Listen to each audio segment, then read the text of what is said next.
Hi friends, welcome to Selvi Ruby channel. இன்னைக்கு என்ன ரெசிபின்னு பார்த்தீங்கன்னா, நம்ம வீட்டு நைட்டு டின்னர் தாங்க. டின்னருக்கு பார்த்தீங்கன்னா, சப்பாத்திக்கு மாவு பெசஞ்சு வச்சிருக்கேன். கோதுமை மாவுல உப்பு, சுடுதண்ணி மட்டும் சேர்த்து நல்லா சாஃப்ட் அண்ட் ஸ்மூத்தா பெசஞ்சுட்டேன். இது வந்து நல்லா 1 மணி நேரம் ஊறுச்சுன்னா நல்லாயிருக்கும். 1 மணி நேரத்துக்கு முன்னாடியே நான் பெசஞ்சு வச்சுட்டேங்க. இன்னுமே நம்ம ஒரு சப்பாத்திக்கு சைட் டிஷ் பண்ற வரைக்கும் ஊறிக்கிட்டு இருக்கட்டும். மதியம் வச்ச சிக்கன் கிரேவி இருக்குங்க. சிக்கன் கிரேவி வந்து பத்தாது. சிக்கன் இருக்கு, கிரேவி கொஞ்சமா தான் இருக்கு. அதனால இந்த சப்பாத்திக்கு கிரேவியோட சேர்த்து சாப்பிடுறதுக்கு எக் பொடி மாஸ் பண்ண போறேன். அது எப்படி செய்யறதுன்னு பார்க்கலாம். எக் பொடி மாஸ், எக் பொரியல் எப்படி வேணாலும் சொல்லலாங்க. அதுக்கு வந்து வெங்காயம் எடுத்துக்கிட்டேன். 4 வெங்காயம், சின்ன சின்ன வெங்காயம் தான். 4 வெங்காயம், 4 முட்டை. அவ்வளோதாங்க. இது வந்து தக்காளி எல்லாம் போட்டு செய்யாம, பச்சை மிளகா, அப்புறமா பெப்பர் மட்டும் தான் போட்டு செய்ய போறேன். வாங்க ஸ்டவ் ஆன் பண்ணிட்டு கடாய் நல்லா ஹீட் ஆனதும் ஆயில் சேர்த்துக்கலாம். ஆயில் கொஞ்சம் தாராளமா சேர்த்துக்கலாம். ஏன்னா முட்டையெல்லாம் சேர்த்து கிளறும்போது கீழ பிடிக்கும்.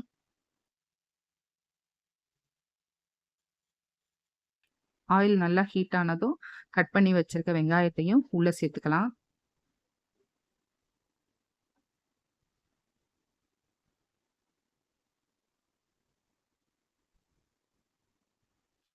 இப்ப வர வெங்காயம் எல்லாம் பார்த்தீங்கன்னா, சீக்கிரமாவே வதங்கிருது.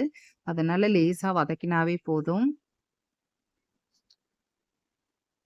நல்லா ஓரளவு கண்ணாடி பதம் வந்ததும் 3 பச்சை மிளகாவ ஸ்ப்ளிட் பண்ணி சேர்த்துக்கிறேன். பச்சை மிளகா காரம், அப்புறம் பெப்பர் காரம் மட்டும்தாங்க. இந்த பொடி மாஸுக்கு தேவையான உப்பையும் சேர்த்துக்கிறேன். இந்த ரெசிபி வந்து குழந்தைங்களுக்கெல்லாம் ரொம்ப நல்லதுங்க. டெய்லியுமே பார்த்தீங்கன்னா, குழந்தைங்களுக்கு ஒரு எக்காவது குடுக்கணும். அதனால எந்த மாரி முடியுமோ, அந்த மாரி குழந்தைங்களுக்கு எக்கு வந்து சாப்பாட்ல டெய்லி டெய்லி குடுங்க. வெங்காயம், பச்சை மிளகாய் இந்த அளவுக்கு வதங்கினதும்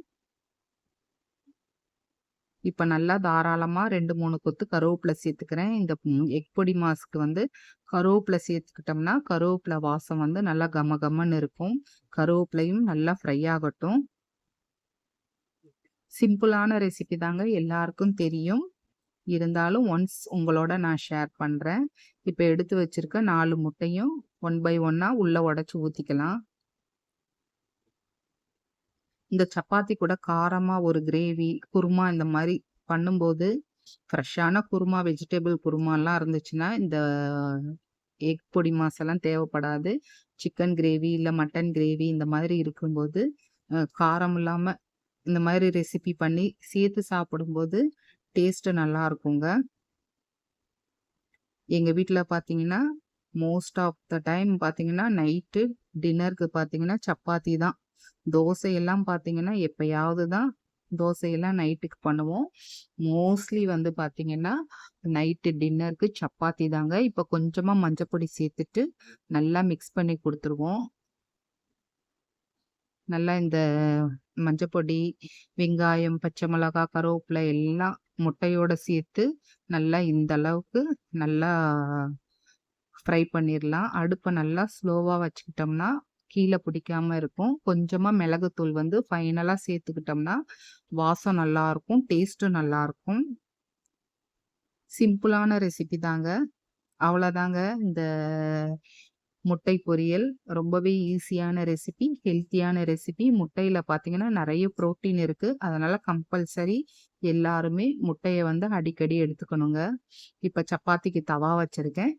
சப்பாத்தி மாவ தெரட்டிறலாம். எங்க வீட்ல பார்த்தீங்கன்னா, டெய்லியுமே சப்பாத்தி இருக்கிறதெல்லாம் நான் டக்கு டக்குன்னு சப்பாத்தி போட்டு எடுத்துருவேங்க. கல்லு ஹீட் ஆனதுமே, நல்லா ஒரு டக்கு டக்குன்னு தேய்ச்சுட்டு, ஆளுக்கு 2, 2 சப்பாத்தி அவ்வளோதாங்க. நைட்டு டின்னர் ஏதாவது ஒரு ஃப்ரூட்ஸ் இருந்தா, வாழைப்பழம், ஆப்பிள் ஏதோ ஒரு ஃப்ரூட்ஸ் நைட்டு. அவ்வளோதான் எங்க டின்னர் வந்து கம்ப்ளீட் ஆயிரும். இப்ப சப்பாத்திய போட்டுக்கலாம். தவா நல்லா ஹீட் ஆயிருச்சுங்க. நல்லா தவா ஹீட் ஆனதுக்கு அப்புறம் தான் சப்பாத்தி போடணும். சப்பாத்தி போடும்போது, அடுப்ப வந்து நல்லா ஃபுல்லுல வச்சுக்கங்க. அப்பதான் வந்து சப்பாத்தி வந்து ஹார்ட் ஆகாம சாஃப்ட்டா இருக்கும். அதே மாரி 2 பக்கம் சப்பாத்திய திருப்பி திருப்பி போட்டுட்டு ஃபைனலா ஆயில் ஊத்துனோம்னா, சப்பாத்தி ரொம்ப சாஃப்ட்டா இருக்குங்க. நம்ம முன்னமே எண்ணெய் சேர்த்துட்டோம்னா, சப்பாத்தி ஒரு மாதிரி சாப்பிடும்போது அது என்ன சொல்றது? சாஃப்ட்டா இல்லாம ஒரு மாரி ஹார்டா இருக்கும். எண்ணெய் எண்ணெய் வந்து நமக்கு எந்த அளவுக்கு தேவையோ அந்த அளவுக்கு சேர்த்துக்கலாம். எண்ணெய் பிடிக்காது, குழந்தைங்களுக்கெல்லாம் குடுக்குறோம்னா, நல்லா கீ சேர்க்கலாம். அப்படி இல்லன்னா பட்டர் சேர்த்து கூட குடுத்தோம்னா, இன்னுமே வாசமா இருக்கும். குழந்தைங்களும் வந்து விரும்பி சாப்பிடுவாங்க. அவ்வளவுதாங்க. சப்பாத்திய நான் வந்து சுட்டு எடுத்துட்டேன். இன்னொரு சப்பாத்தியும் போட்டு காட்டுறேன் பாருங்க. நல்லா சாஃப்ட்டா இருக்குங்க இந்த சப்பாத்தி. லேசா சுடுதண்ணி மட்டும் கை பொறுக்கிற சூட்ல சுடுதண்ணி ஊத்தி பெசஞ்சோம்னா, சப்பாத்தி வந்து ரொம்ப சாஃப்ட்டா இருக்கும். அவ்வளோதாங்க. நான் சப்பாத்தி 2 சப்பாத்தி சுட்டுட்டேன். மிச்ச சப்பாத்தி எல்லாம் இனிமேல் தான் சுடணும். இந்த சப்பாத்தியும் எடுத்துட்டு பிளேட்டிங் பண்ணிரலாம் வாங்க.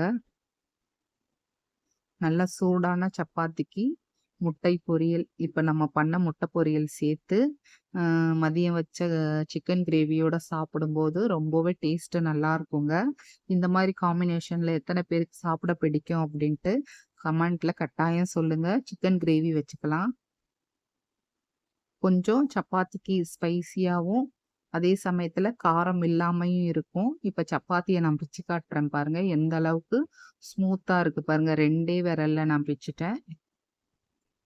இந்த மாரி எக்கோட ஒரு வாயும் பாருங்க நல்லா சாஃப்ட்டா இருக்கு. கிரேவியும், முட்டையும் சேர்த்து சாப்பிடும்போது, இந்த சப்பாத்தி இன்னுமே டேஸ்ட் நல்லாருக்கும். உங்களுக்கு இந்த வீடியோ பிடிச்சிருந்தா சப்ஸ்கிரைப் பண்ணுங்க. தேங்க்ஸ் ஃபார் வாட்சிங்.